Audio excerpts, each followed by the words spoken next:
કારણ કે ગુજરાત સૌરાષ્ટ્ર કચ્છ કાઠિયાવાડની આપણી કહેવત છે દાદા કે ખવડાવીને ખાય તો ઠાકર રાજી થાય, તો આ બધાને ખવડાવીને ગાય તો કનૈયો કેવું રાજી થાય મારા બાપ. ખાલી તમારે 3 વાર ખોલ ખોલ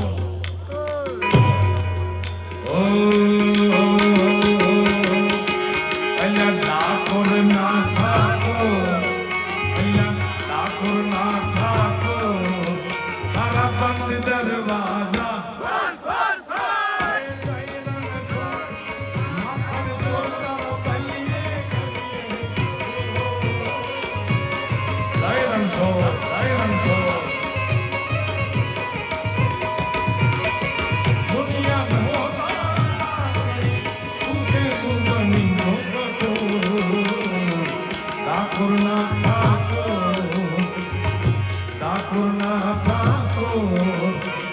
બંધ દરવાજા